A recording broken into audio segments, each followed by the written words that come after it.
Goeiemorgen, dames en heren. Good morning, ladies and gentlemen. Welcome to this very exciting and important webinar called How to Value an ICT Company, Software Company, and Software Products, including the software intellectual property, enterprise, and equity valuation of a software company. For your information, we give you a comprehensive list of previous webinars presented, and we would invite you to invest in these webinars in terms of MP4 videos and electronic soft copy notes. As usual, at the end of the presentation, we'll do a lucky draw after the Q&A session, and there are two books on offer, both of them written by Dr. Advocate Lee Yeffer, question and answers for accounting officers and members of CCs in relation to the New Companies Act and the amended Close Corporation Act, and Vra en Antwoorde oor die Suid-Afrikaanse Maatskappywet. How to value an ICT company, software company, and software products, including software intellectual property, enterprise equity valuation. The webinar program consists of 11 sessions. After the introduction, Session 1, Can software be valued? Session 2, Software company as a going concern. 3, Internally generated software versus outsourced software. Session 4, Software valuation platform, software rights and licensing. Session 5, Software value drivers, features and benefits, including the valuation assumptions. Session 6, Software valuation due diligence. Session 7, the economic life of software. Session 8, the software company risk rating. Session 9, software valuation process, step by step. Session 10, software valuation methodology. Session 11, software valuation company case study. And then finally, we conclude with how to value an ICT company and software products literacy test, followed by the Q&A session. Introduction. What is computer hardware and computer software? Computer software, or simply software, is a collection of data or computer instructions that tell the computer how to work. This is in contrast to physical computer hardware, or simply hardware, from which the system is built and actually performs the work. Software is all the information processed by computer systems, programs, applications, and data. Software includes computer programs, libraries, and related non-executable data, such as online documentation or digital media. Computer hardware and software require each other, and neither can be realistically used on its own. Software is an electronic tool that stores, retrieves, and manipulates information to produce a report that is reflected as output. It involves intellectual property, that is the know-how to process and manipulate information to achieve the desired results. Software is a powerful type of intellectual property that is embedded in a computer system. What is the relationship between the user, software, and hardware? The diagram below shows how the user interacts with software application software using a typical desktop computer. The application software layer in turn interfaces and interacts with the operating system, which in turn communicates with the computer hardware or infrastructure. The arrows indicate the information flow from user to application software to operating system to hardware, from hardware to the operating system to the application software and to the user. An iterative process. What is an ICT company and or software business? An ICT, information and communication technology organization or software business is one where the value platform is the intellectual property, that is an intangible asset, that is embedded in the software or computer technology, where the software product or application or program is either sold outright or made available by way of a rental, lease, license, user agreement, which the client user has then the use of the software. What is tangible and intangible productive assets? It's the basis of the value platform, and the value platform is the absolute basis on which a valuation model is built, being the source of revenue generation, the source of earnings generation. And the value platform starts with the identification whether the business is a going concern or not a going concern. And in respect of those two alternatives, one needs to identify and separate the tangible productive assets and the intangible or non-physical assets. Tangible productive assets is for example, land and buildings, plant and equipment, the non-current assets such as investments in subsidiaries or investments in financial investments and other tangible investments. The intangible or non-physical assets consist of two components: the intellectual property or human capital and know-how, such as ideas, innovations, brands, designs, trademarks, copyright, IT software, inventions, and trade secrets are some of the examples. And the economic goodwill, which represents the ability of the tangible and intangible intellectual property assets to generate super profits. In other words, a return on equity that is greater than the cost of equity, results in positive economic goodwill, and a return on equity less than the cost of equity generates a negative economic goodwill. Intangible assets and intellectual property and value and valuations. A capital of a business, the capital structure or the capital components of a successful business enterprise is composed of working capital, fixed capital, and intellectual capital. And knowledge underlies the creation of value. Knowledge in business is manifested as intellectual capital.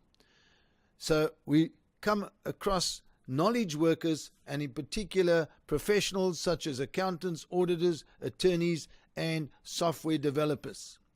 Intellectual capital has been defined as what walks out of the door at the end of a business day. Intellectual capital is not a new category of business assets, but part of a different way of classifying assets in order to focus on their reference, preference, and attributes. Intellectual capital is a combination of human capital, structural capital, and intellectual assets and intellectual property. There are two types of capital assets. A business has principally two types of capital or fixed assets, otherwise known as non-current assets, and also known as PPE, property, plant, equipment.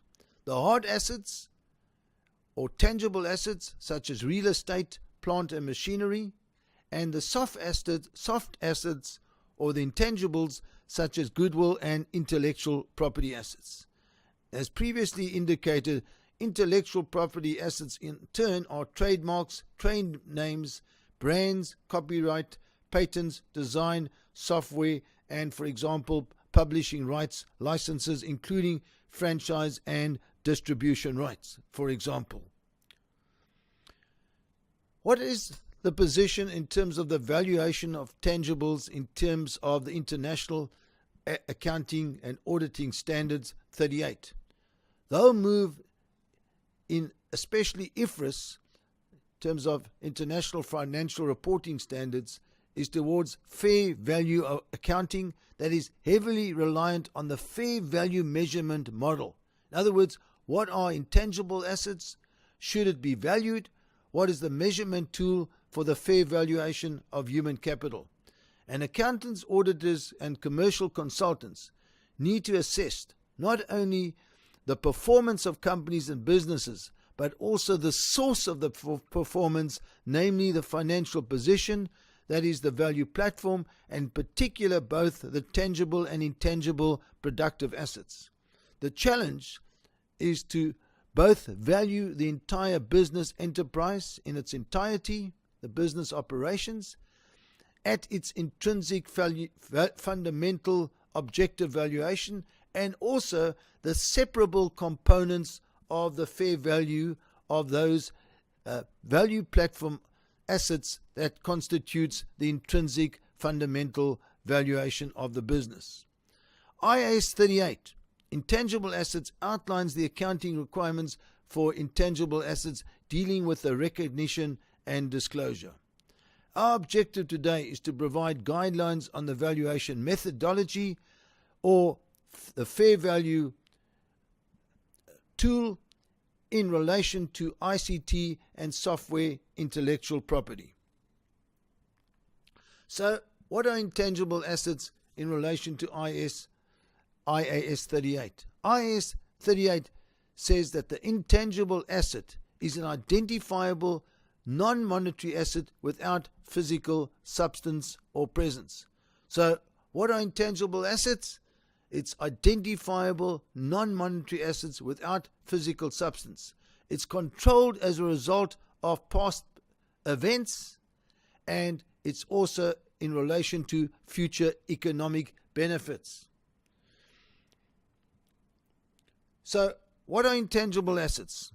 The definition is an intangible assets are assets that have no physical presence, yet still grant rights and privileges to its business owner and are inseparable from the business enterprise.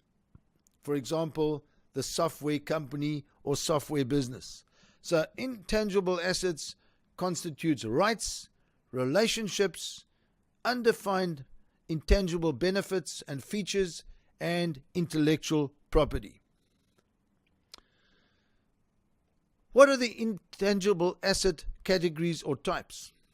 There's the human capital, which is the collection of experience, skill, education, know-how by companies' employees and executives. It provides the capacity to generate more intellectual property and other intangible assets. Structural assets include intangible assets such as goodwill, process documentation, and the organizational structure itself. Is the supportive infrastructure provided to human capital, which encourages human capital to create and leverage its knowledge. Thirdly, intellectual assets are the codified physical description of specific knowledge that can be owned and traded. Intellectual assets that receive legal protections become intellectual property. Fourthly, intellectual property is a clearly delineated legal concept including both statutory and non-statutory rights such as patents or inventions, designs, trademarks, whether registered and unregistered, business and trade names, company names, domain names, copyright including mastheads, and confidential information such as trade secrets, technology, and know-how. Fifthly, other intangible assets denote the codified bodies of specific knowledge to which the business can assert ownership, including business systems and knowledge, IT systems, licenses, franchises and contracts like leases and goodwill, the power to attract customers, distribution networks and supplier sources for services and goods, administration and management systems, training capacity, knowledge and expertise of markets, products, client profiles, and preferences. What are the examples of some intangible assets? Firstly, goodwill, the economic goodwill as opposed to accounting goodwill. Accounting goodwill represents the difference between a selling price or purchase price compared to the fair market value of the identifiable, applicable, tangible assets. Economic goodwill is the benefits and value that accrues to a business that is creating super profits as a result of the return on equity being greater than the cost of equity. Patents is defined in the Patents Act, designs is defined in the Designs Act, trademarks is defined in the Trademarks Act, copyright is defined in the Copyright Act, and any right recognized under, for example, the Plant Breeders' Rights Act, any model, pattern, formula, or process, or any other property or right of a similar nature, and any intellectual property, right, or property of a similar nature in respect of which a proprietary interest may be established in terms of the common law of South Africa. Any other intangible property such as technical expertise and know-how, management skills and competencies, recipes, formula, and trade agreements except any financial instrument. These are some examples of intangible assets. Schematically, we can look at intangible assets from 4 perspectives: the brand, market position, business system, and knowledge. From a brand's perspective, we're looking at brand loyalty, trademarks, company reputation as the benefits and the effective value platform around that particular brand. From a market position, we're looking at contracts, licenses, rights, the monopolization of the product, and customer list. From a business system perspective, it's the organizational model, software, proprietary processes, and franchises rights that represents the business system of intangible assets. And finally, knowledge, such as research and development, patents, human capital, intellectual property, and which is a fundamental source and a cost and investment in R&D that is generating software production and software development. Examples of tangible assets versus intangible assets. Tangible assets consist of 2 types of assets: the current assets or trading assets, or short-term assets such as cash and equivalents such as money on call, accounts receivable otherwise known as debtors, stock inventory, and short-term investments. The fixed assets or non-current assets represent the buildings with or without land, machinery, computer equipment, tools, furniture, fixtures, and vehicles. Tangible assets, as we said before, is the economic goodwill, patents, copyright, trademarks, brand recognition, business methodologies, and software. So, what is intellectual property? It's been defined as follows. Intellectual property is the value that resides in the thoughts, skills, know-how, innovations, and abilities of the executives, management, and employees. The term intellectual property or IP refers to trademarks, trade names, brands, copyright, patents, designs, software, publishing rights, licenses, know-how, and franchise rights, for example. This is a special classification of intangible property and is unique because the owner of intellectual property is protected by law from unauthorized exploitation of it by others. Computer software is included because it can be subject to patent, trade secret, or copyright protection. As with other types of intangible property, not all intellectual property has value. Its value is usually determined by the marketplace and its financial performance and the value drivers that is going to influence the future revenue and earnings projections. Should intangibles be valued? Many intangible assets are identifiable, separable, and capable of being valued. Trademarks often achieve a value-enhancing effect on the business and its financial position. There's an opportunity to capitalize the value of intangibles. With the advent of capital gains tax, one is encouraged to capitalize intellectual property assets, including brands, and to account for it in the financials within the framework of IFRS and ISA, or as a note to the financials. In other words, the intellectual property, the hidden value of the intellectual property lies in the fact that it is knowledge that has been can be converted to value and profit generation. Let's move on to the valuation of intangibles. What are the key elements and considerations in the valuation of intangibles?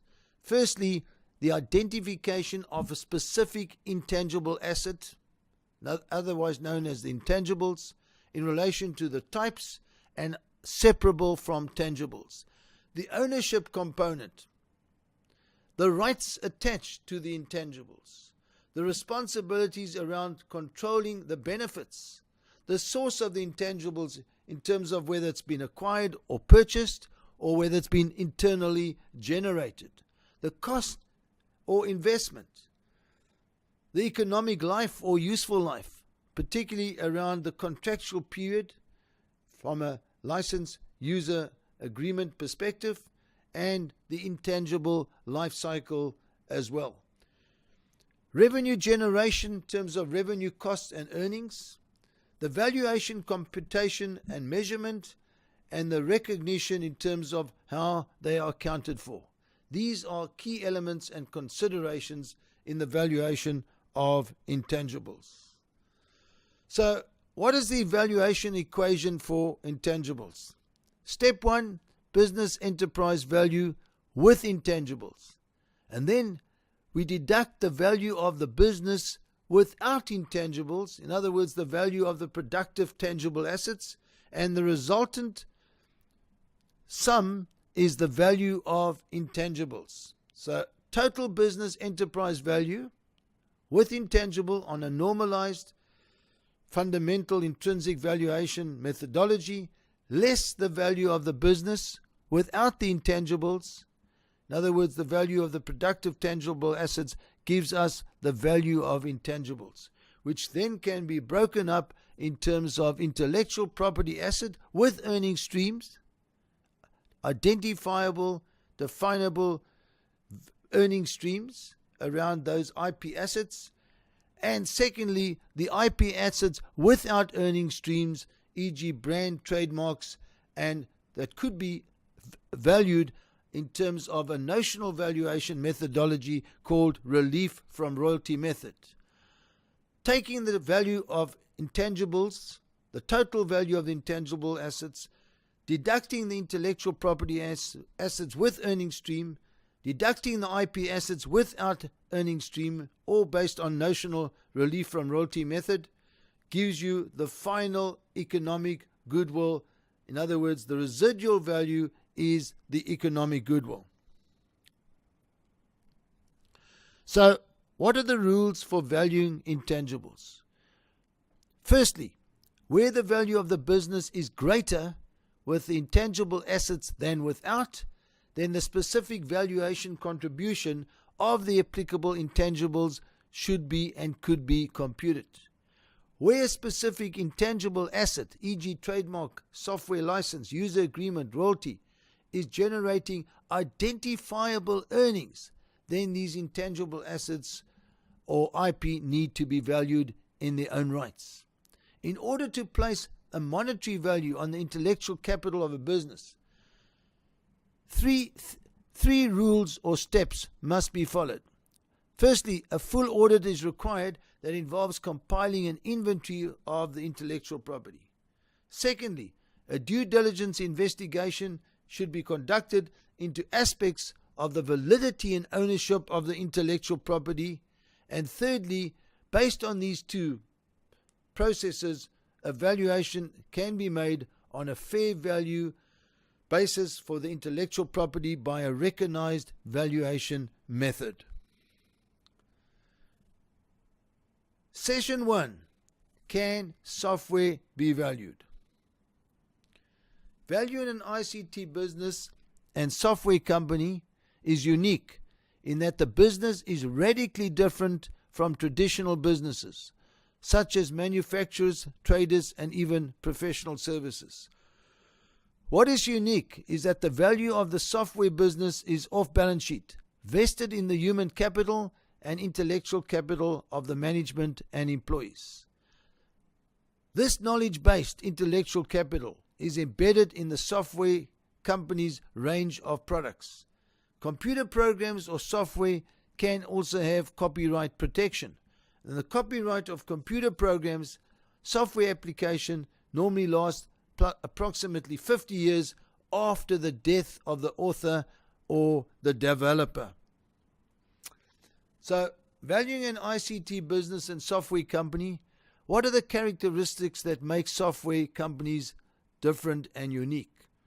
First of all, low financing requirements and low gearing, low or zero cost of sales, substantial profit margins, rapid rates of growth and change, usually young age of the business and executives or employees, multiplier effect and benefits of the products, relatively low overhead structure ensures that break-even and profitability is achieved in a lot earlier in the life cycle. However, the success of software companies lies in its dynamics. The product differentiation and innovation or uniqueness of the software, successful marketing, a sales strategy and a sales strategy plan, and the ongoing R&D of the software product, including upgrades and updates and ongoing IT and customer support, holds the key to a successful commercialization of the software and the enhancement of the value of the software and the software company. What are the variables influencing the valuation of a software company? The chosen valuation methodology for a software company must factor in the following variables. 1. The economic life cycle of the business, including growth and future prospects, and sustainability and competitive advantages. The product life cycle of the business products. Thirdly, the value drivers of the business. Fourthly, the proprietary rights of the product. And fifthly, normalization and sustainability of earnings of the software company. Session 2. Software company as a going concern. There are numerous software company strategic decisions. These are some of them. Firstly, question, is the software company a going concern? In other words, does it meet the solvency and liquidity test of Section 4 of the Companies Act? Does it meet the going concern test of Section 22 of the Companies Act 2008? Secondly, is the software company an established business with a proven track record or startup? If a startup, is there a secured order book? If a startup, what is an embedded intrinsic R&D cost incurred to date at valuation date? Thirdly, what are the sources of revenue? Sale of software products, rental or lease of software products, e.g. user or license agreements. Fourthly, does the business have multiple software business operations that operates independently and separately definable business units that can be treated as separate businesses and subject to a separate valuation? Fifthly, who owns the intellectual property of the software products, that is the proprietary rights? Is it the company? Is it the customer or client or any other third party? Key valuation consideration concepts. Firstly, going concern basis. A going concern means that the business is a going concern at valuation date, and there is every prospect that the business will be a going concern at least for the next 12 months. Secondly, in perpetuity valuation, a going concern that is based on its financial track record, business model, and the value platform and positive value drivers, including products or services that have not reached the end of their life cycle. There is a high probability that the business will be in existence in the future in perpetuity, that is, forever. Thirdly, the economic life of a business. Based on the principle of in perpetuity, this correlates to the economic life of a business. This means that from the valuation date, the economic life of a business is the number of years where future earnings or future cash flows is discounted to present value to give a zero present valuation. And on average, this is approximately 15 years economic life. This means that where one is valuing a business with a terminal value, the terminal period should, with the window period, not exceed 15 years. In relation to a going concern, the first objective of a business is to stay in business and to survive. In fact, the job description of the CEO is defined as to ensure that the company does not fail. The second objective is to succeed by growing the business and creating value for the benefit of shareholders and stakeholders. Both of these objectives are tied in with the principle of the going concern. Section 22 of the New Companies Act defines a company as a going concern if it satisfies the solvency and liquidity test of Section 4 at any particular time. Therefore, it is incumbent upon accountants, auditors, before they can give an unqualified audit report with financial statements, to satisfy themselves that the business is a going concern. This is an essential component of the auditor's report for the benefit of shareholders, investors, and any other third party doing business with the company or entity. A going concern is a viable business operation with the prospect of continuing to be so in the foreseeable future. It is neither a startup nor a wind down. That is, the business is operating with personnel, products, and systems in place with the prospect of continuing so for in the foreseeable future. Assets and liabilities are valued on the assumption that there is no intention necessary to liquidate nor significantly curtail the scale of operations. We've given you a matrix around the going concern valuation in terms of valuation considerations. For example, 3 considerations that forms the basis of the going concern test: financial considerations, operational considerations, and legal considerations. Then a going concern needs to be incorporated in a going concern valuation, which means that there is going to be future generated income, that is, if for its own right, such as annuity income. And thirdly, there's the significance of the valuation method, which is based on future revenue streams, comparative market analysis, the cost approach, replacement cost approach, and also the fundamental intrinsic value based on future secured earnings. What are the features of a going concern for an ICT and software company? Firstly, there's a physical place of business existence. IP software infrastructure is in place. Employees are trained, including software developers. There are methods and systems that are working. There are customers. There's marketing and advertising activities.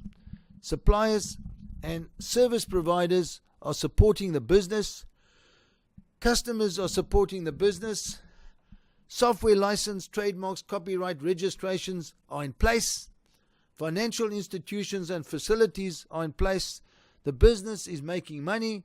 the business is solvent, the business is liquid, and the business has a prospect for the future. Session 3, internally generated software versus outsourced software. Understanding the financial model of a software company, we need to identify the two types of software. Firstly, outsourced software, where the software is purchased from a third party in terms of a contractual purchase agreement. Or internally generated software, where the software is developed in-house by a company in terms of its own developers employed by the company. And looking at it schematically, the cost element is the direct research and development cost to company, otherwise known as the labor cost or the employment cost for the development of the software, and any overhead contribution to give a total internally developed capital cost. R&D development costs, including dedicated development employees' cost to company incurred. The proposal is you have a worksheet or a schedule where existing employees' names have been identified, that is developing the software, the actual cost to the company at last financial year end, and projected R&D cost to company over the next 5-year period. Session 4, Software Valuation Platform and Software Rights and Licensing. What is the valuation equation in relation to tangible and intangibles? A valuation of business, as we mentioned previously, involves two-step process. The valuation of the business or enterprise operation, whether it's a single business unit or multiple business unit, has to be valued in its entirety. Then the valuation of equity or net asset value, owner's interest, is further a valuation objective and goal. The key to the valuation process is to identify the valuation equation of all its components. For example, enterprise business valuation in terms of the core and non-core operations, for example, based on the tangible productive assets, including the intangible productive assets, plus other non-current assets at fair value, such as investments, plus current assets to give you a total gross asset on a valuation basis. Then we look at the deduction of our total gross liabilities. That includes long-term liabilities, loans from shareholders, current liabilities, to get to our fair equity, net asset value, capital valuation.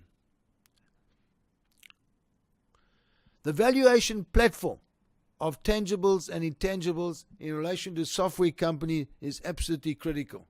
The first step, therefore, is to arrive at the business or enterprise or operations valuation in its entirety and to identify the value platform that is the source of revenue generation or revenue streams.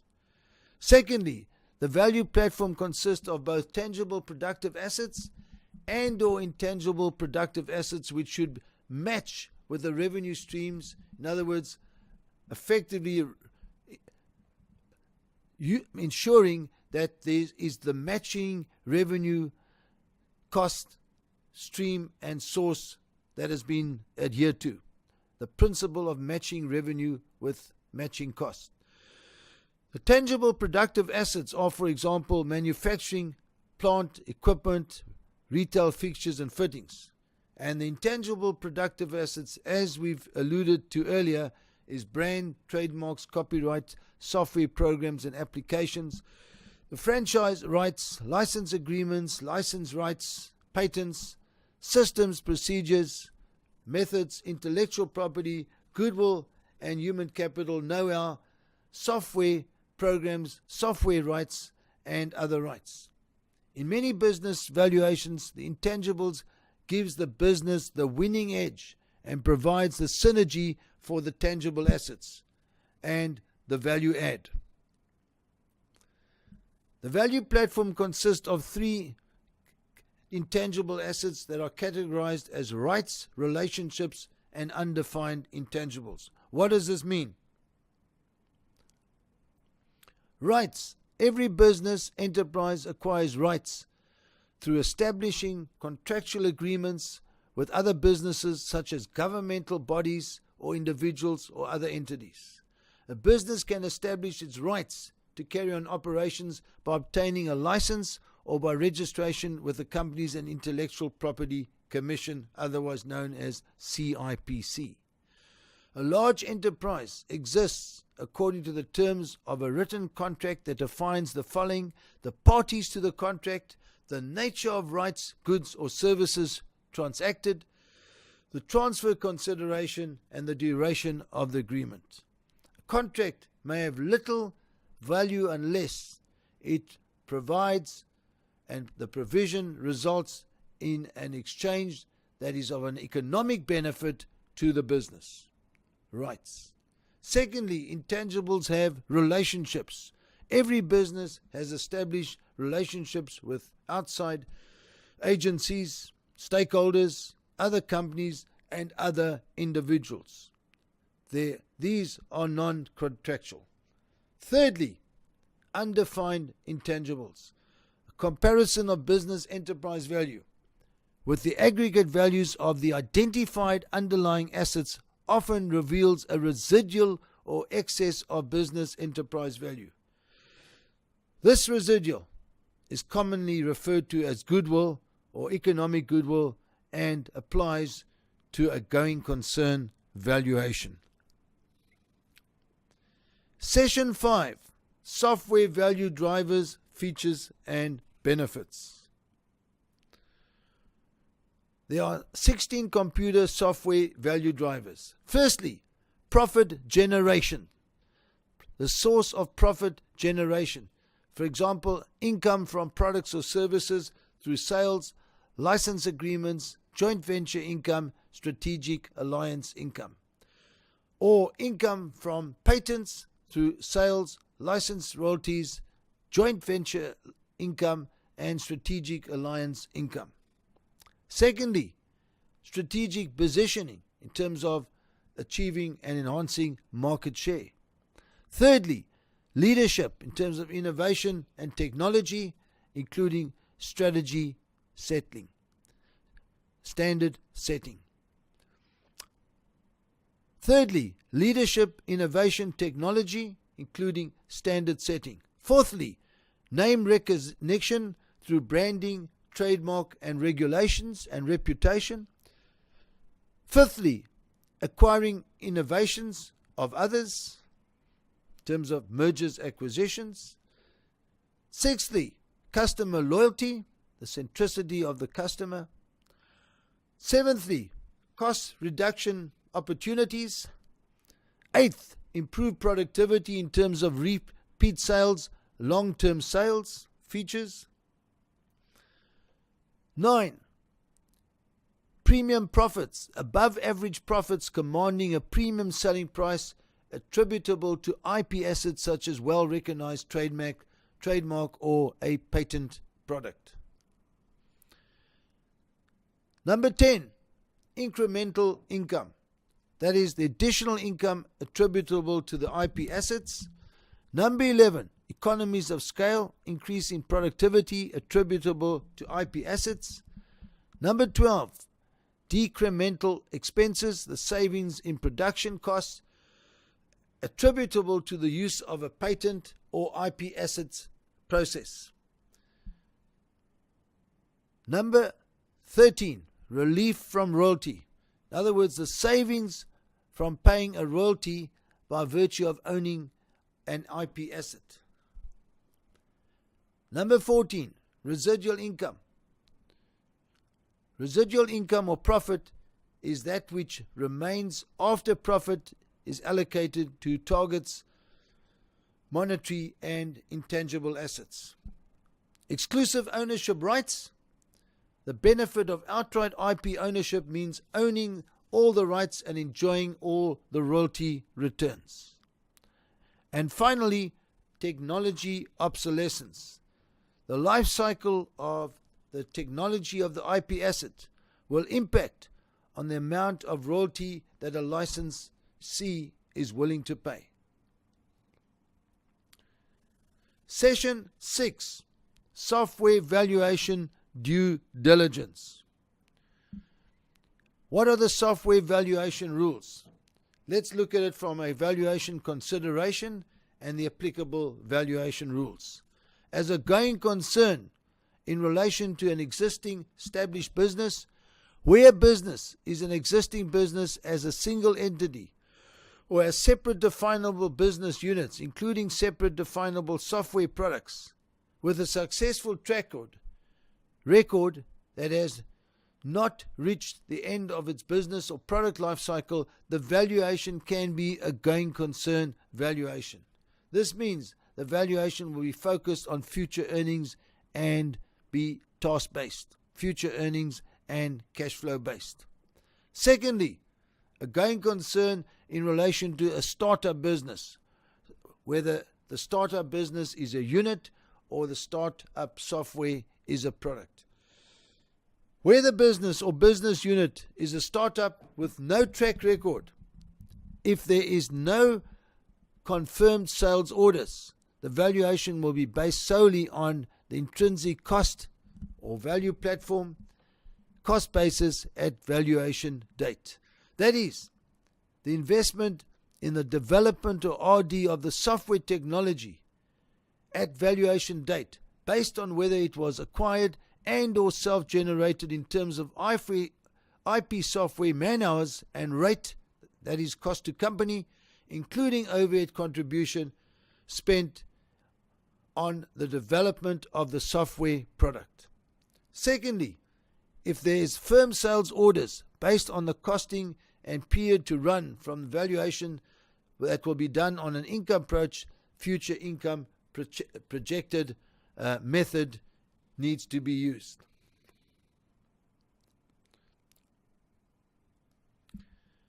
Secondly, sources of revenue.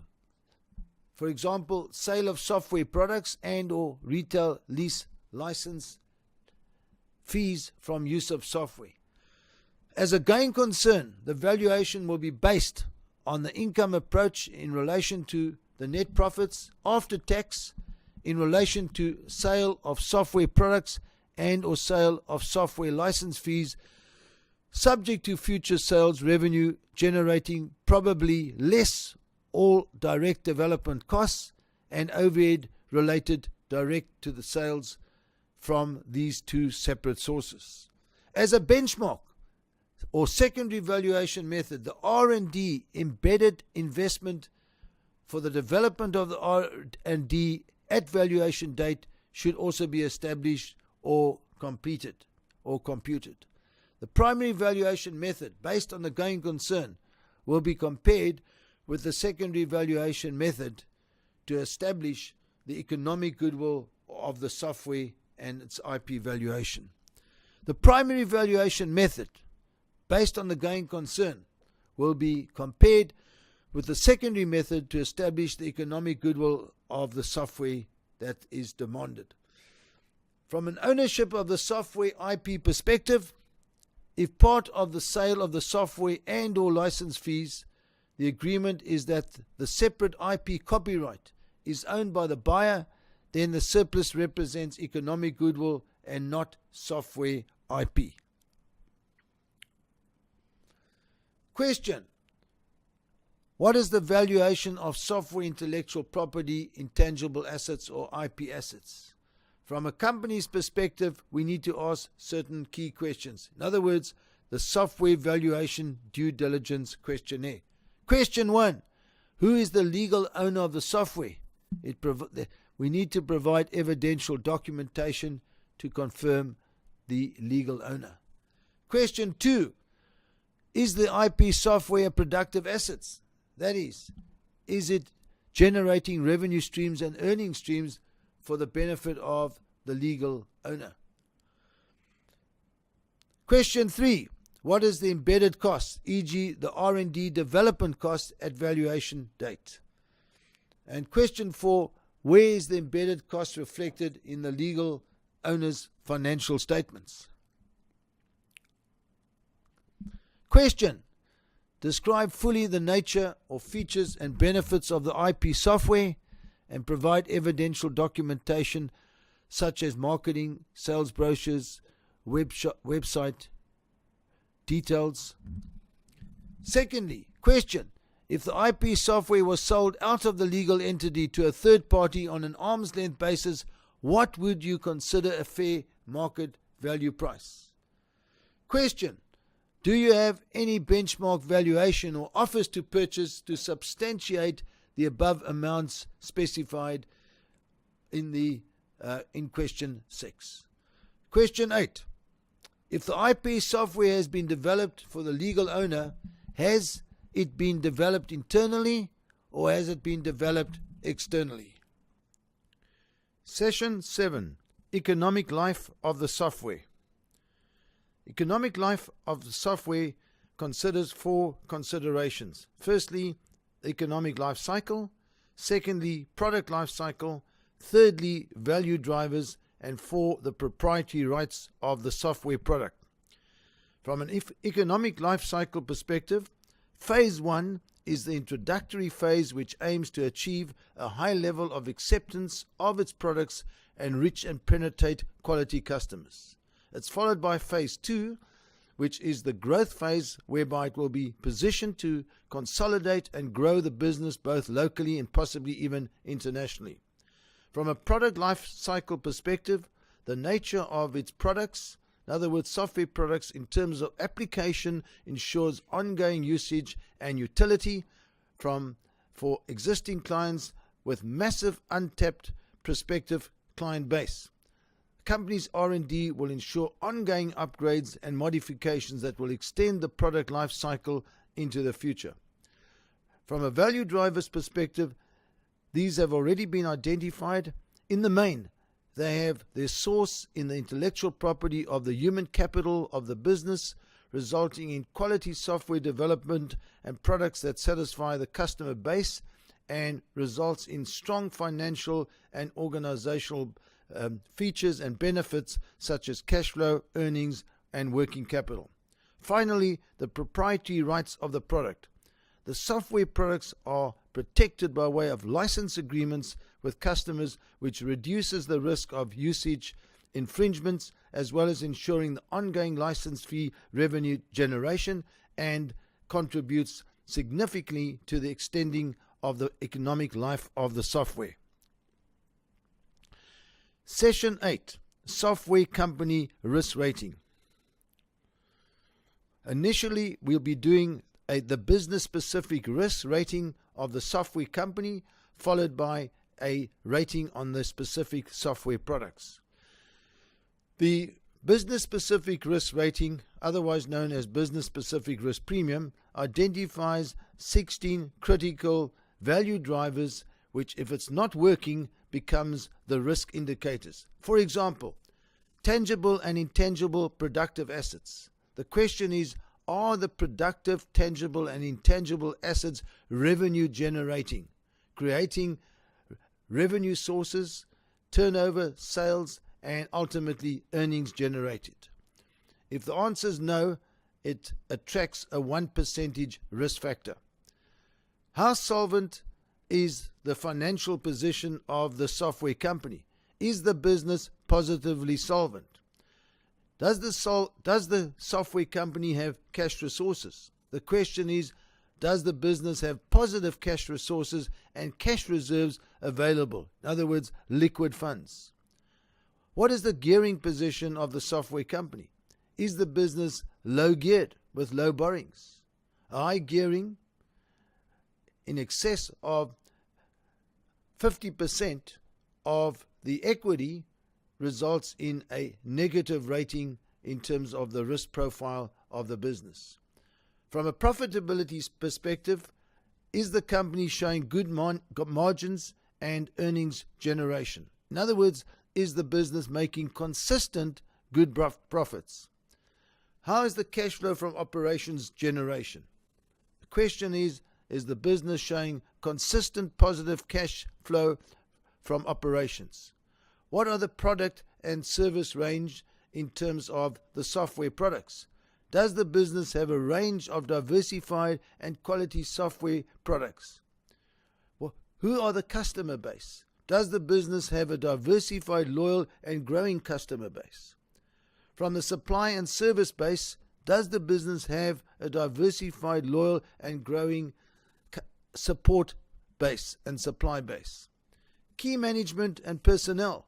Does the business have competent, reliable, and loyal management and subordinate personnel, and in particular R&D software developers? What about the business plan and succession plan? Has the business in place a realistic and achievable business plan and succession plan for key executives? Corporate governance. Has the business in place good corporate governance practices, procedures, and systems that are operational, ethical, and effective? What about reliability of financial data and the assurance level of annual financial statements? Is the financial statements subject to audit or independent review, or neither? What about restrictive legislation and regulations? The question is the business free of any critical current or proposed business legislation or regulations that will adversely affect its performance and profitability on an ongoing sustainable basis? Finally, we ask the question in terms of exchange rate risk, where one is importing and exporting products. Is the business free of exchange rate risk, or has it been mitigated? Is the business free of business continuity risk? These questions answered will indicate the risk, business-specific risk rating of the software company. Moving to the next rating is the specific software product rating. In other words, it's an internal rating of the particular software product. And the questions that we're going to ask are the following. From a viability study perspective, was a viability study undertaken in relation to the software product development and software commercialization? Was the viability study supported by an independent market research survey? Marketing plan. Is the software supported by a comprehensive marketing plan? Sales plan. Is the software supported by a comprehensive sales plan? Target market and customer base. Is the software aimed at multiple target customer base, single customer base, global market, or just local market, for example, the South African market? What about the company's software product economic life? We've identified the considerations. Has the software product a finite economic life? Or what is the projected economic life? For example, is it less than 5 years or longer than 5 years? Impacting on the potential revenue streams and earnings, projected earnings period. Ongoing R&D investment. Is ongoing R&D investment in terms of human capital, intellectual property required to support the software's economic life and achieve enhancements, inventions, and innovations? Will the ongoing development include enhancements and improvements? Unique selling proposition. Is the software supported by a unique selling proposition, including definable benefits for existing and potential clients? What about pricing strategy to target customers? Does the software product generate annual annuity income revenue streams? Does the software product generate once-off income revenue streams? Competition. Does the software product have any direct competitors? Has the company identified competitive advantages in relation to the existing competitors and or potential new entrants and new competitors? Customer client satisfaction feedback. Has an initial customer satisfaction feedback been undertaken, and if so, has the response been positive, acceptable, or disappointing? The company's software products organizational structure. Does the software company or ICT company have a dedicated organizational structure looking after and managing the software products. Licensing agreement. Is the software product subject to a renewable licensing agreement with existing and potential customers and or clients? Sales growth. Does the software product have a potential annual sales year-on-year growth in excess of the current inflation rate for the relevant jurisdiction? Trademark. Is the software product trade name and or trademark been registered at CIPC? Protection of intellectual property. Is the software product's intellectual property rights of the product protected? Insured value of the company's software. Is the software product insured, including its intellectual property? Sustainable future profitability. Will the software product contribute on a sustainable basis to the legal entity, for example, the software company's earnings and profitability, and ultimately the value creation? Critical success factor. Has the critical success factor been identified for the specific software product? Critical risk factor. Has the critical risk factor been identified for the software product? Is there a risk mitigation plan in place in relation to the critical risk factor? Based on the rating, one is able to confirm whether there is additional risk attached to the software company that needs to be embedded in the business risk assessment for the software company. Session 9. Software valuation process. The valuation process includes certain key considerations. For example, is the business, the software company, an established business or a new business or a startup? What about going concern in relation to a startup or an existing business? Thirdly, the software product identification and sources of revenue streams. Is the software purchased or is it internally generated and developed? What are the ownership rights attached to the software? Do we have a sales order book that's confirmed, that's going to influence our forward projections in terms of sales and earnings? In an established business, what is our track record in terms of sales revenue streams and earnings revenue streams? The software valuation process requires one identifying the valuation inputs that has to be established. First of all, in relation to an existing business, the perusal and analysis of the annual financial statements of the software company for at least 3 to 5 years going backwards.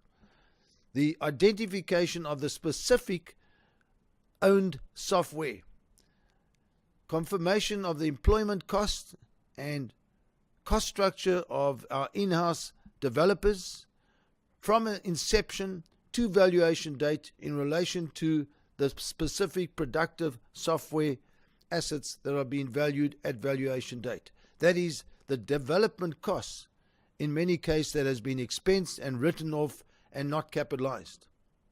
This needs to be established in terms of an intrinsic cost valuation. The marketing brochures and material in relation to the software product, application and program in terms of features and benefits and target marketing. The trademark registration certificate, business terms such as credit terms with software customers, any licensing agreements in relation to suppliers and also potential and existing customers. And finally, the confirmation of the economic life of each software product. The IT strategy plan, otherwise known as the business plan, the corporate business profile of the software company that gives you an overview of features and benefits and legal issues, the revenue earnings forward projections in terms of the sales forecast and operating budget forecast for the next 5 years. Fair market value assets at valuation date in relation to the software company in terms of both tangible and intangible productive assets and any other assets that is owned by the company.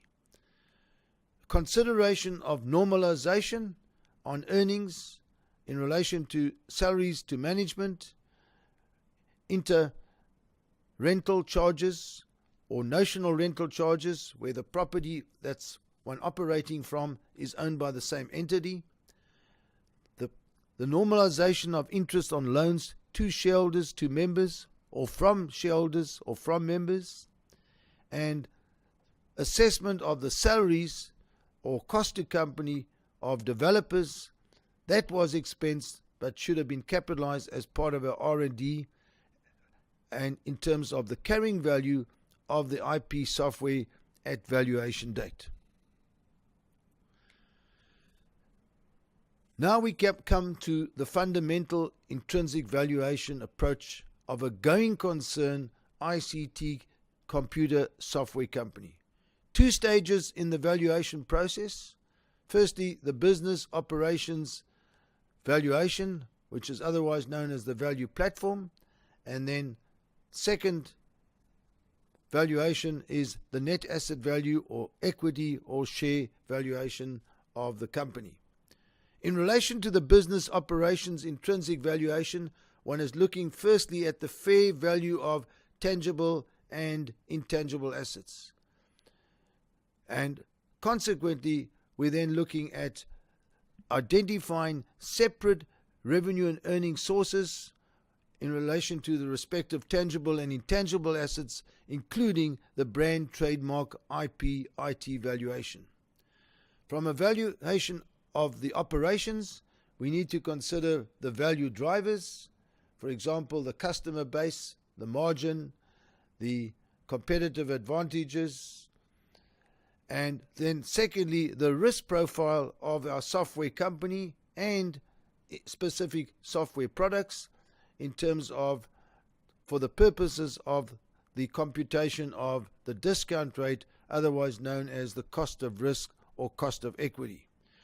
We then look at the forecast window period in terms of the sustainable potential earnings, and based on the strength of the business and its software products and performance in terms of track record, it and potential business on an ongoing basis, we will determine whether the window period is for a period, for example, of 5 years, or should be extended to a terminal period beyond the window period. Forecast income is identified, and then now we are ready to look and decide and select the appropriate valuation method for our business operations valuation. As we've seen in terms of valuation approaches, we can look at the cost method, such as an embedded costs, otherwise known as IT or IP replacement costs for IT development. We can look at the income method, such as discounted cash flow, with or without terminal value, and the present value of earnings method in relation to future earnings. Once we've done the valuation computation of the business, we then do the net asset value or equity or share valuation. Our software valuation process can be summarized in terms of the key steps. First of all, identifying the type of software to be valued. For example, internally generated software as the value platform, software purchased, or software as a product to be sold or to be leased or to be rented. Confirmation that the company and its product streams and revenue streams is a going concern. The identification of the value platform at valuation date for tangible and intangible productive assets. The fair value versus company book value at valuation date. The historical financial performance or track record, the valuation assumptions, the risk rating, the discount rate computation, the capitalization rate computation, the forecast financial performance, the valuation method selection, and the business valuation calculation. What are the 7 steps in valuing intellectual property assets and particular software IP assets? Firstly, step 1, identify the purpose of the valuation, which is, for example, to determine the royalties to be licensed, to determine the value of the business, to determine the value for financing purposes, for taxation purposes, capital gains tax purposes, for the purposes of disclosure on the balance sheet, for purposes of a damage claim in an infringement situation, and for purposes of the software IP valuation. Step 2, identify the intellectual property assets. For example, patents, trademarks, copyrights, trade secrets, franchise rights, and particularly our product that's coming under the searchlight, the software license. Thirdly, identify how the individual software assets or programs are protected in relation to a registration certificate and the relevant IP legislation. Step 4, identify the software value drivers, for example, the strength of the IP assets in terms of existence, royalty, distinctiveness, originality, features and benefits. Competitors' difficulty in eliminating the IP in terms of barriers to entry, the strengths and weaknesses of the IP rights, the demand to license the IP, the deterrent value against possible infringement action, market benefits of the IP in terms of contribution to product strategy and product value and to market share. Step number 5, identifying the software valuation method that is the best for the purpose of the situation and the type of software IP asset. Cost approach, market approach, or income economic method approach. Step number 6, collect data necessary to do the software valuation computation.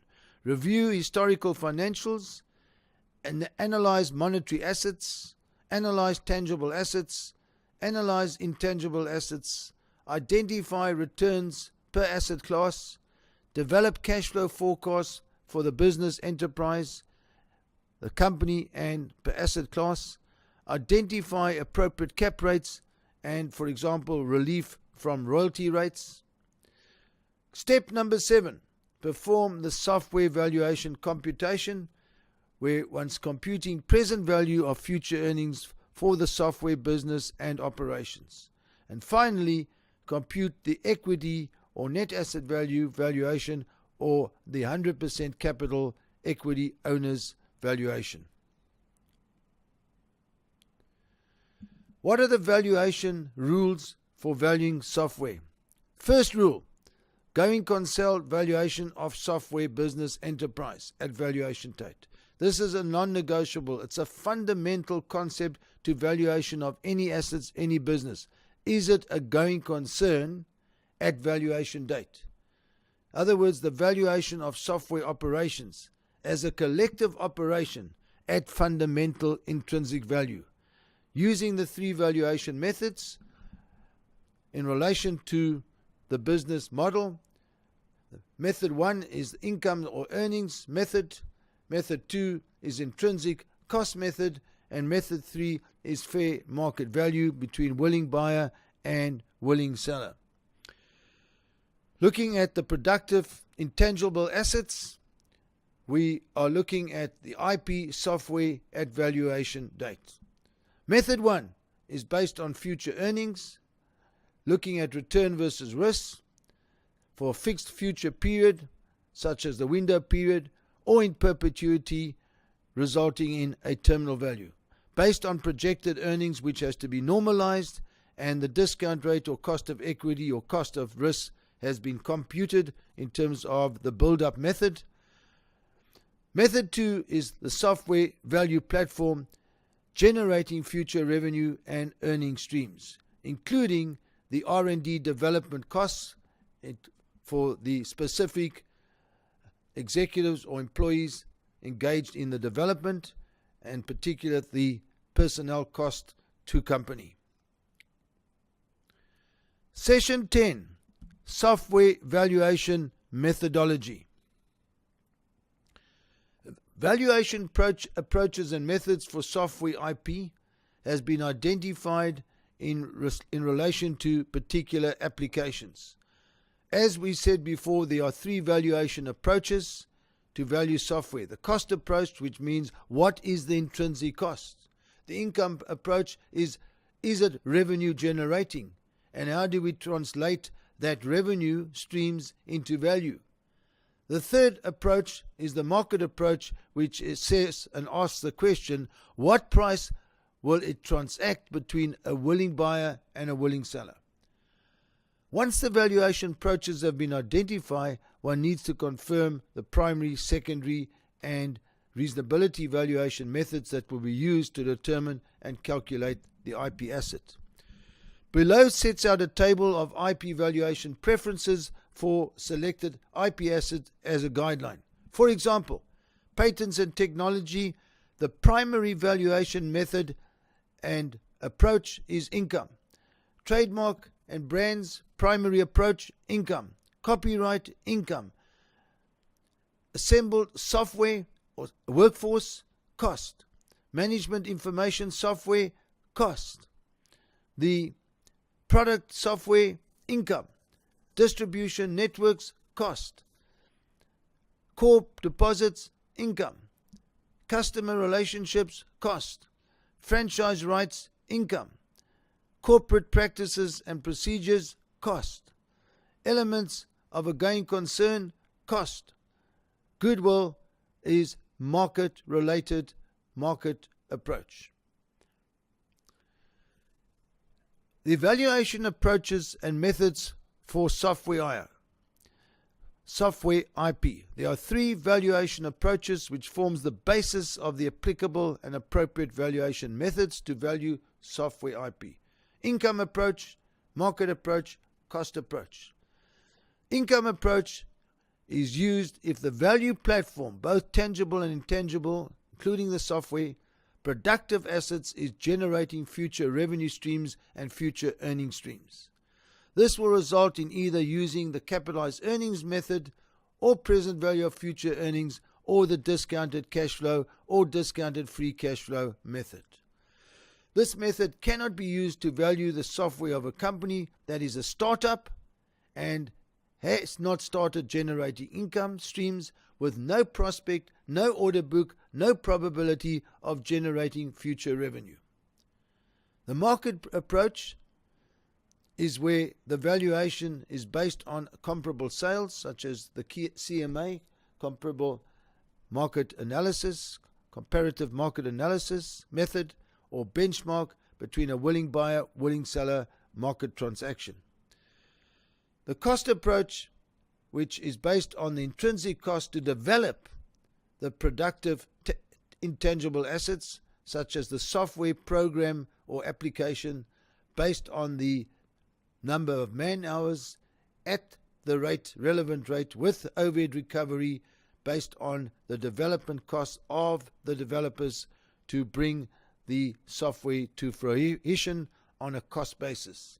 This approach results in the intrinsic asset cost method and is used in the replacement value, that is the actual personnel, human capital costs incurred to develop the software. Session 11, Software Valuation Company Case Studies. We're going to be looking at 3 cases. Case study 1, company Softco. It's an existing business, a going concern, and we're going to be valuing the software valuation of a going concern. How do we do it? What are the inputs? What are the outputs? From an input perspective, the valuation date is 1 October 2010. the two valuation methods that have been identified. The value platform is the software business. Method 1 is a benchmark method called the sales multiple method. And for privately held software companies, the traditional rule of thumb is that the company's value is around 2 times the annual software revenue. So, for example, if Softco's annual sales revenue for 1 year prior and 1 year post valuation date is as follows, in terms of pre-valuation date 2.1 million, post-valuation date projected at 3,0, an average 12 months revenue is 2,6 times 2 gives you a 5.2 valuation of the software company's business operations. Method 2, income method.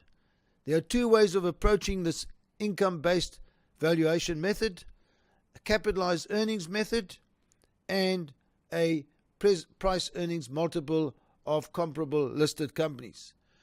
From a capitalized earnings method perspective, looking at the Genesis Corporate Services Risk Rating Scorecard, determining the capitalization rate, determining the discount rate, we get to a Softco's capitalization rate of 17% after tax, effectively a post-tax multiple of 5.89 times.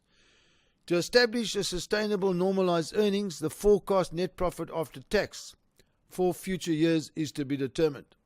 This has been based on the average net profit after tax of Softco for the 2 years post 30 September 2010 for projected earnings as follows. Projected net profit after tax for 2011 is 443,000. Projected net profit after tax for 2012 is 1.4 million, giving us an average of 942,000. The capitalized Softco's business is therefore 5.89 based on the 17%, or 942,000 divided by 17% to get a 5.5 million software enterprise valuation. Second method is to use the price earnings multiple as a benchmark method on an equity valuation. The price earnings multiple is not a business operational valuation of the software company, it's the equity valuation of the shares of the software company. Using the benchmark, the sample of 4 listed companies that are comparable, their forward price earnings are as follows. Company 1, 13.3. Company 2, 7.1. Company 3, 4.7. Company 4, 3.1. Average is 5.9 based on comparable companies 2, 3, and 4 on an after-tax basis. Using the above average net profit after tax of Softco, one gets to an equity valuation of Softco of 5.9 times of 942,000, giving you an equity valuation of 5.5 million. And incidentally, the equity valuation is coincidentally very similar to Softco's enterprise valuation of 5.5. As a caveat vendetta, caveat supplier, caveat customer, caveat professional, the fundamental valuation of Softco's business should be computed based irrespective of whether the software company is a startup or established, and take into consideration confirmed, secured future sales audit, and preferably using the primary valuation method, which is either present value of future earnings or discounted free cash flow with or without terminal value. Case study 2, Hardline Software CC. It's a software company, a software close corporation that is not a going concern. Not a going concern. Looking at the information input requirements that's required to do and start the valuation process, we've established a need for management financial statements at February 2018 and the annual financial statements at February 2018. We have asks for a schedule of actual people cost, human capital incurred at valuation date, separating software product development cost and other. We've identified the need for a schedule of individual employees' names, dates commenced, IP development project and current annual salary in relation to the aforementioned. A detailed description of IP asset, features and benefits, including copies of the marketing sales brochure on the software products and website details, has been supplied. Copies of any trademarks, brand marks, registration certificate. If the software is generating revenue earning streams in its own right, identify the particular historical performance in terms of the last 2-3 years and the projected performance for the next 5 years. Based on the business and the software company and its products not being a going concern, in other words, there's been no offers to purchase, there's no order book, we've identified that in terms of historical sales on the software performance, historical net profit before tax for the first 3 years, there's been no activity, no sales, no earnings. In terms of the projections, there's no confirmed order book, there's uncertainty in terms of the future, and our projections for 5 years reflects nil sales projections, nil net profit before tax projections. So as far as the input requirements, details of any offers to purchase by third parties to acquire Hardline software, confirmation of the evidence that the legal owner of software is Hardline Software CC. As part of our worksheets, we've identified in relation to the Hardline's software operation over a period of approximately 2.5 years from inception, there have been 3 developers dedicated working on the development costs and the development of the software, and we've identified their rates are equal. They've spent equal number of hours, and respectively they are showing an embedded actual cost to company of the employment costs on the software totaling 11.8 million and representing 3.8 million for each developer. We also have a worksheet in terms of capital expenditure that's required for the software company in terms of hardware and any other non-productive assets or productive assets or any other fixed assets that needs to be identified in terms of the investment at valuation date and at financial year end date. What does the valuation report look like of fair market value of software intellectual property owned by Hardline Software CC?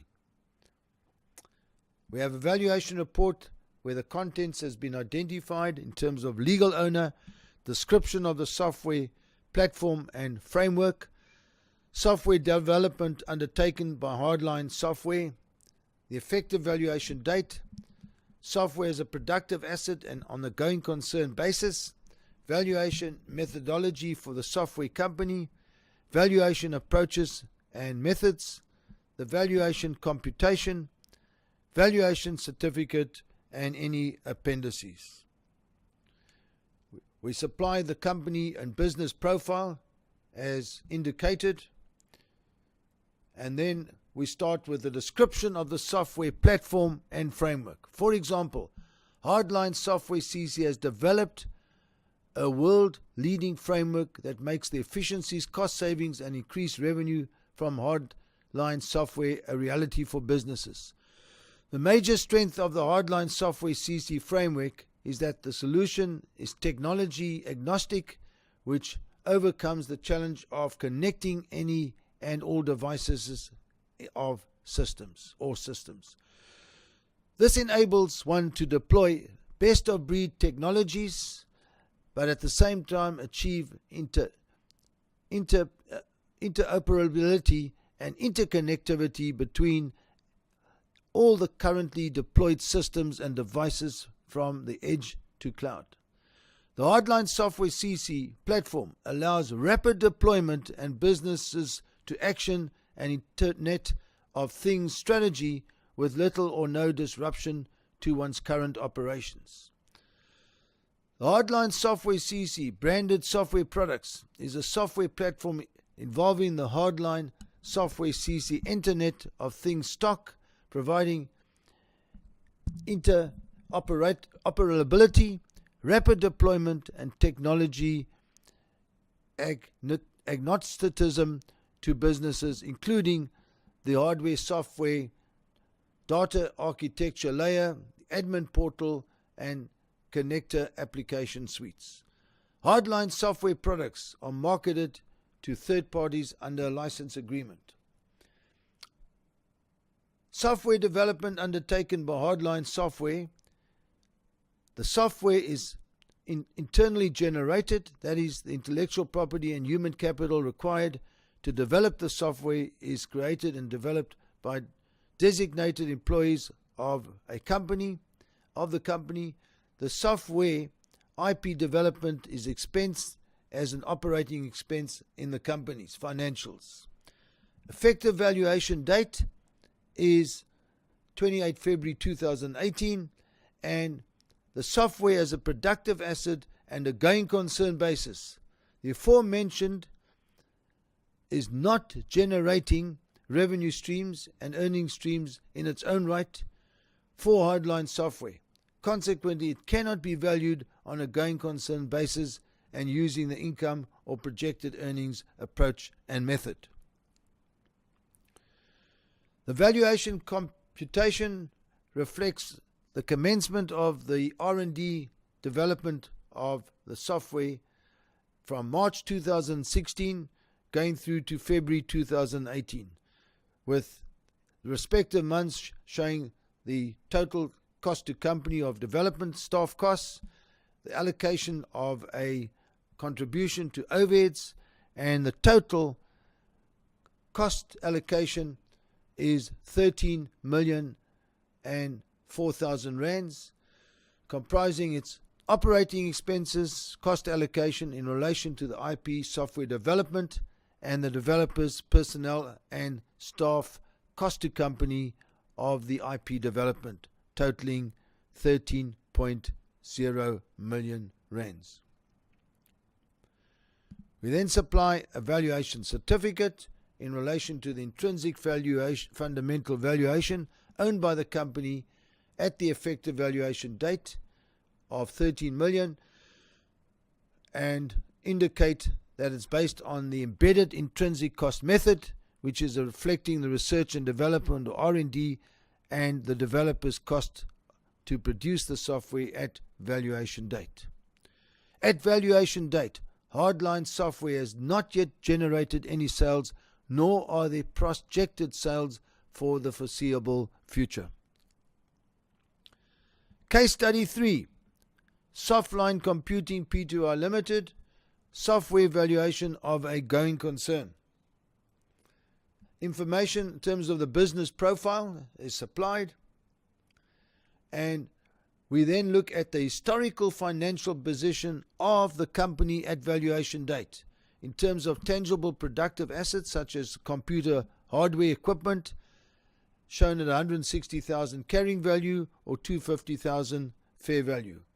Accounting goodwill of 40,000, representing the price to buy the assets out of a third party's company in relation to the price versus the fair value. Gives us an enterprise value at carrying value and fair value of respectively 200,000 and 250,000. Current assets are shown at 306,000, gives us our total assets, less a loan from directors or owners. Current liabilities, total liabilities of 125,000, gives us our net asset value or equity value on a carrying value basis of 381,000 or 431,000 at fair value. In terms of performance, as a going concern, where there's been 1 year of trading for year ended February 2018, showing sales of 3 million, operating expenses, developers' employment costs, that's been expensed, the depreciation, interest, net profit before tax, and the tax rate of 28%, giving us a normalized net profit after tax of 506,000. To do the valuation, there has to be certain confirmed assumptions. First of all, is the gain entity a going concern at valuation date? And the answer is yes. Forecast period as a new startup, maximum of 5 years. Sales growth 10% year on year. Cost of sales 10% on sales. Operating expenses growth 5% year on year. Developers' salaries growth 10% year on year. Tax rate 28%. Capex for window period, e.g. computer equipment, is 50,000 per annum.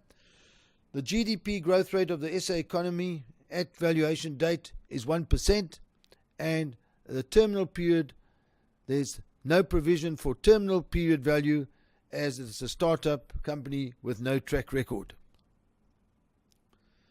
We then do the business specific risk of the going concern, and we identify that there's 4 percentage points in relation to business specific risk. We then are in a position to compute the discount rate on a build-up method. The market expected rate of return is 14% after tax. Our business-specific risk is 4%. Our tradability liquidity risk is 2%. The capitalization rate is the difference between the discount rate and the forecast GDP rate of an economy. Discount rate has been computed at 20%. The forecast GDP is 1%, representing a 19% capitalization rate computation. We then look at our forecast financial performance for our window period for the next 5 years, and it confirms a degree of steady growth, steady earnings before tax and after tax, and in relation to capital investment of capex forecast investment. We identify the necessity now to do the valuation computation or measurement. In terms of the valuation method decision tree, we confirm that it's a going concern, yes. We're comfortable with a achievable forecast period of 5 years. The forecast earnings has been identified as constant growth at plus minus 15%, and based on that, our primary valuation method is the capitalized earnings method, or the valuation present value of future earnings.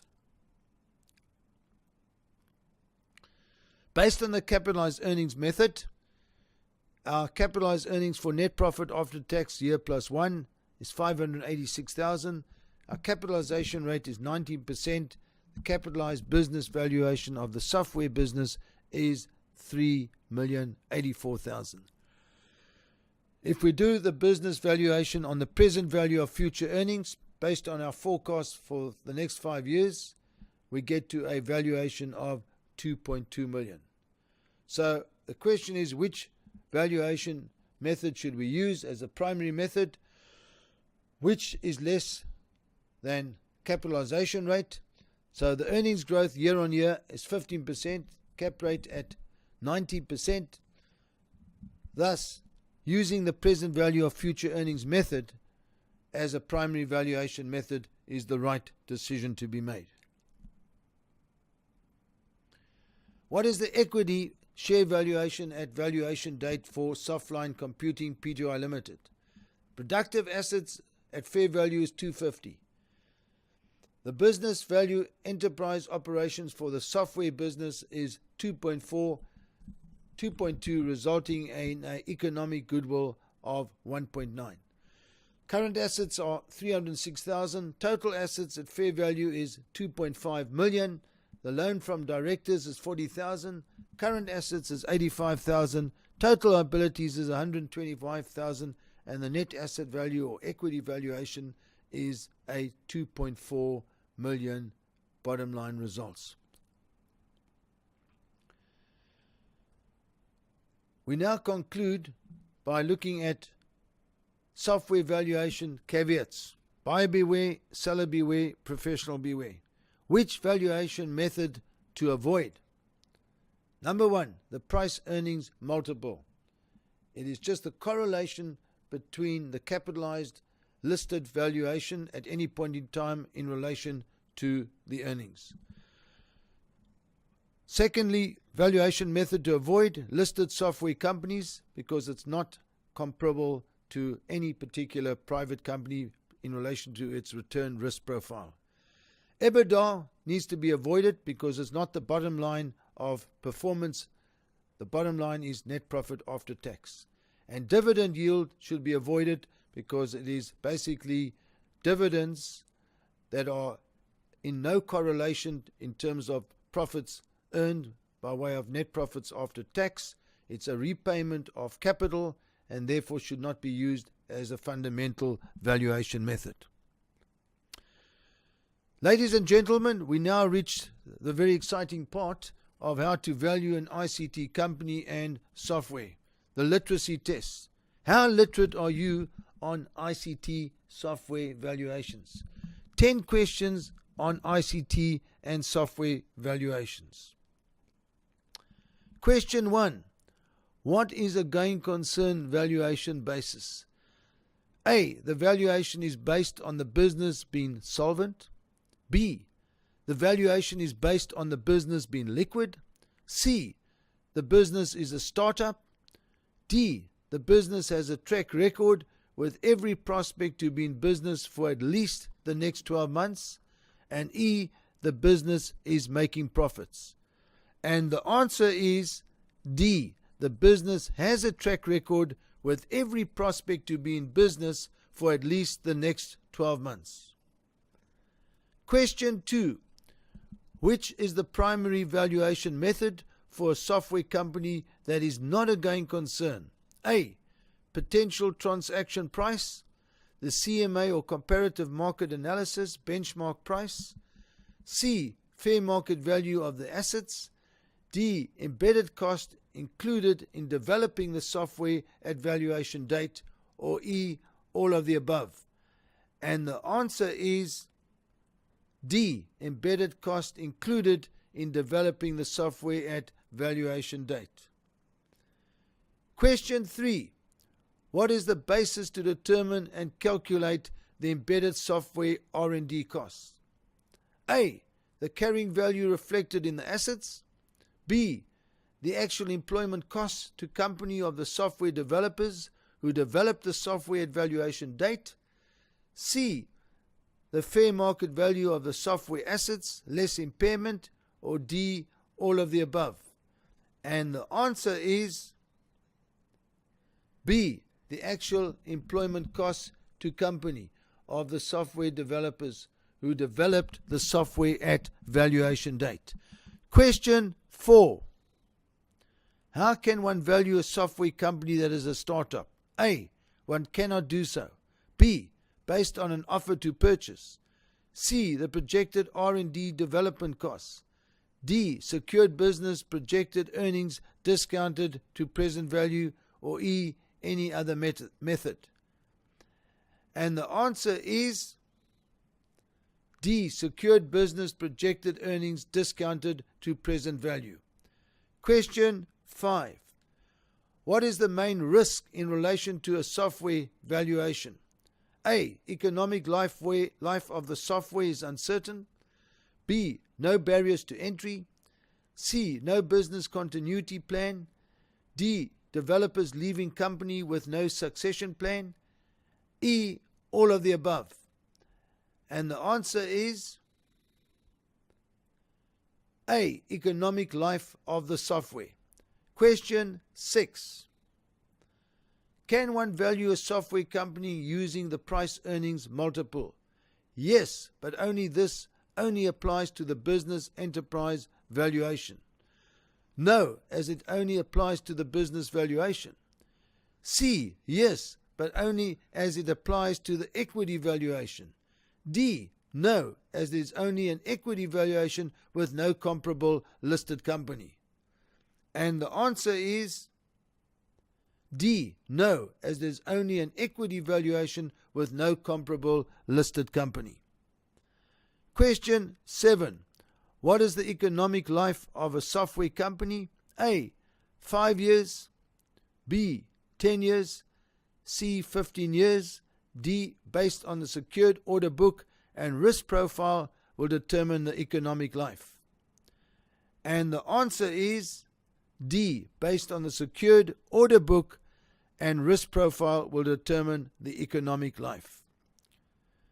Question 8. What are the main software company value drivers? A. Secured order book. B. Quality of customers. C. Margin. D. Business succession plan of software developers. E. Cash flow from operations. F. All of the above. And the answer is E. Cash flow from operations. Question 9. How does software valuations differ from business valuations? A. Software valuation forms part of the business valuation representing the intellectual property of the software company. B. Software valuation is the same as a business valuation. C. Software valuation is greater than a business valuation. D. Software valuation is less than a business valuation. E. Software valuation represents the source of future revenue and earning streams generated by the IP software platform, separate from the total business and enterprise valuation. And the answer is E. Question number 10. What is a software due diligence? A. Evaluating the rights of the software. B. Evaluating the ownership of the software. C. Evaluating the embedded people cost associated with the development of the software. D. Evaluating whether the software is part of a going concern. Or E. All of the above. And the answer is E. All of the above. Question 11, your bonus question, last chance to pass. How can software IP be protected? A. It cannot. B. It must have a trade name. C. Registering the software design, trademark and copyright. D. License or user agreement with clients. And E. All of the above. And the answer is C. Registering the software design, trademark and copyright. Ladies and gentlemen, that concludes our literacy test. Thank you for your participation, and it gives me great pleasure to proceed with our How to Value an ICT Company and Software, the question and answer session. Question: what is the difference between economic goodwill and accounting goodwill? When there's a reference to goodwill, how does one know which of the above two is it referring to? Normally, if one refers to goodwill in financial statements, it's an accounting goodwill. An accounting goodwill is the computation where a business has been purchased, assets have been purchased out of a company, and the purchase price is greater than the fair value, representing accounting goodwill. Economic goodwill is the value determined by the business or company generating super profits, which results in a return on equity greater than the cost of equity, generating positive economic goodwill. Question: does one value a software business like one would value a franchise business? Yes, absolutely.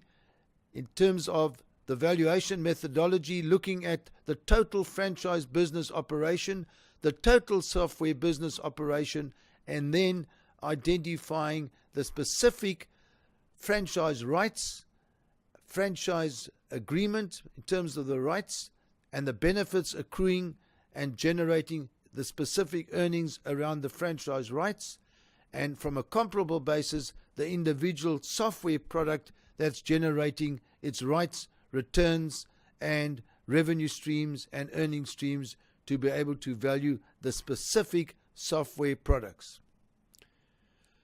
Question: does one value separately the hardware from the software in an IT company?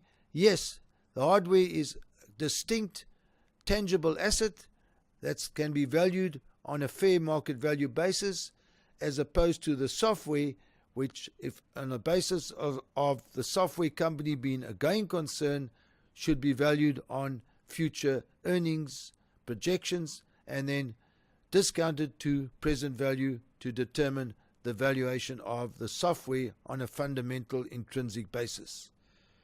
Question: how does one patent software? And the answer is it's an application to the patent office with the detailed description and design of the software as part of the application to patent the software. Question: what are the examples of what is to be normalized for an ICT computer software company?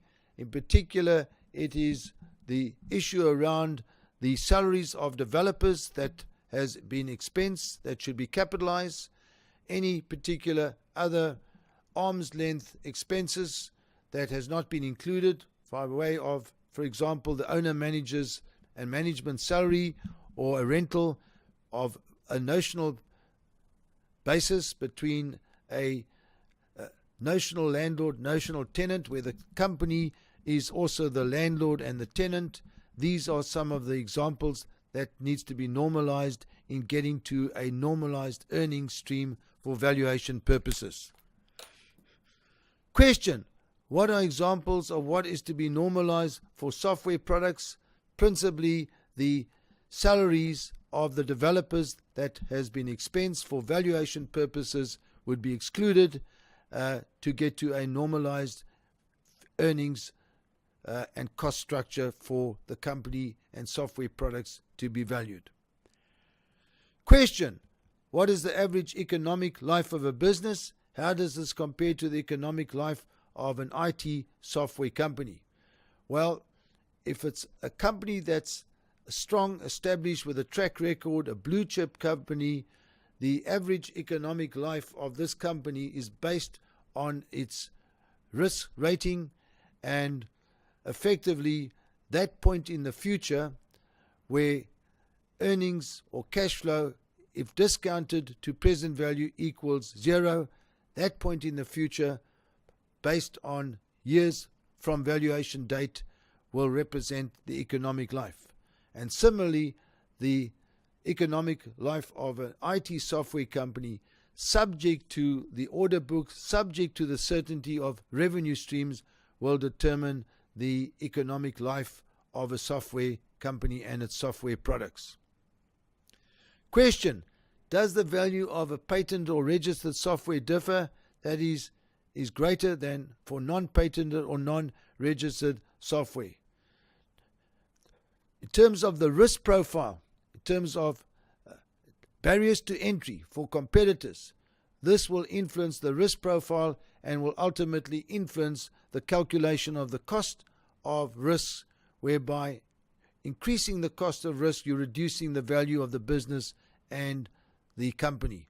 So yes, it will influence, and there will be a differential of value between a patented or registered software as opposed to non-patented or non-registered software. Question: who owns the IP rights of the software? The entity is registered in, or the individual software developers. Normally, software developers are employees or subcontractors, and agreements are entered into with the software company that any development work by the software developers in their professional capacity as subcontractors or employees are rights and intellectual property that belongs to the company by virtue of it being paid for. Question: what risk rating percentage would you assign for software companies' IT developers? Surely this would be higher than for non-IT companies. In relation to our assessment of the internal rating of a software product, based on that assessment will effectively result and increase the risk rating and business rating of the software company as opposed to a non-IT company. very much based on succession planning and the impact on business continuity risk. Question: how is hardware valued differently to software? Does it form part of the business valuation of the entity, or can it be separately valued? Yes, it has to be valued separately because it is a tangible asset and it's going to be based on the fair value between a willing buyer, willing seller. It will form part of the total business valuation of the software company from a business operations, and the differential between the total business valuation of the business is, in relation to the hardware valuation, is the software valuation and economic goodwill. Question: do the valuation principles for software apply to all other intangible assets and IP such as brands, franchise rights and licenses? Yes, effectively one can follow the same methodology and approach to value all other intellectual property assets based on their risk profile, the source of revenue generation, the value platform, and the risk profile of those particular intellectual property assets. Question: does the brand, copyright or trademark associated with the software product be included in the software valuation, or is it valued and accounted for separately? As it's embedded in part of the software valuation and doesn't generate revenue streams in its own right, it has to be accounted for and valued as part of the software valuation. Question: what if the ICT company has multiple software products? Are these valued individually or collectively? If there's a definitive, identifiable revenue streams generated by the respective multiple software products, it should be valued separately. If it's not, one can create a notional, hypothetical, surrogate computation that, on the basis, if it was generating a separate revenue streams, what would that stream, projected streams be, and what should be the risk rating, which will then create the computation that you can determine the specific multiple software products valuations. If this is not the case, then it needs to be valued collectively for the total ICT company's business. How do you calculate the equity for a computer or software business that is not a company? Whether it's an independent sole proprietor, partnership, or business trust, one still has a notional equity calculation that's required, whether it's the proprietor's capital, partner's capital, or the trust capital. Question: what if my IT company qualifies for small business corporation? Can I not include the SBC tax rates in the forecast tax rates? No. For valuation purposes, one normalizes the tax rates in terms of whether it's a company or CC that enjoys small business corporation tax for the purposes of the tax liability. From a valuation perspective, you value it at the full corporate tax rates on the basis that if there's a notional buyer who doesn't qualify, then you lose the benefit of that small business corporation tax, and therefore it's normalized and adjusted on a full tax computation basis. Question: is the value of the software products included in the value of the ICT company in the form of goodwill, or is it embedded as part of the business assets? The goodwill, in terms of the software company's valuation, assuming that it has a economic goodwill or positive economic goodwill, is effectively the valuation of the software products, where the tangible products is identified as at fair market value. The business of the software operation is its fundamental intrinsic company valuation, and however, if individual software products are generating specific revenue streams in its own right. They become business units per se, or notional business units, and they need to be valued separately. The result is that you would have a total business valuation, including the tangible valuation on, for example, the hardware and other assets, then the intangible software fundamental valuations, and the differential is the economic goodwill. Question: would an IT consulting company be valued differently to an IT development company? Again, the issue is around the risk profile. From an IT consulting company, it's very much embedded in terms of the intellectual property or human capital of individuals. So the issue of business continuity, succession plan becomes a dominant critical factor to assess the risks. And as opposed to an IT development company where the personal issues around the intellectual property is really vested in the developers, and again the issue of succession and alternative developers as part of the development company might be less demanding than the IT consulting company's intellectual property. Yes, needs to be valued differently. Question: can I value my IT company using your online tool called onlinebizvaluations.com? Yes, absolutely. We'd be delighted if you can use the tool. If you need any assistance, if you need a review, if you need to outsource to Genesis to do your valuations, please contact our office or contact myself. Question: can I value my software product application using your online tool, onlinebizvaluations.com? As previously said, absolutely available and able. Question: what professional qualifications do I require to become a business value? There's no specific qualifications. There's no Institute of Business Valuers. Obviously, you have an academic qualification in terms of financial or legal and experience. This is going to stand you in good stead to become a business valuer.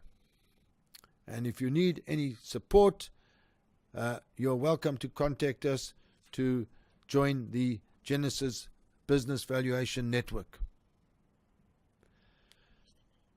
Ladies and gentlemen, it gives me great pleasure to conclude our presentation. And as usual, at this point in time, I would like to announce the electronic lucky draw winner, who's going to receive one of our books that's been written by Dr. Advocate Lee Jeffer, Question and Answers for Accounting Officers and Members of CCs on the Close Corporation Act and the Companies Act, and Vra en Antwoorde oor die Suid-Afrikaanse Maatskappywet, meer as 450 vrae, written by Dr. Advocate Lee Jeffer. And the winner is Mr. Walter van der Merwe. Walter, congratulations. Your prize will be sent you in the next 48 hours. Ladies and gentlemen, thank you for listening to this presentation, and we wish you all the best. And I would just like to conclude with this saying from Napoleon Hill: if you cannot do great things, do small things in a great way. Have a great day. Furthermore, sell the result, not the product. Thank you for your participation. Good day, and God bless.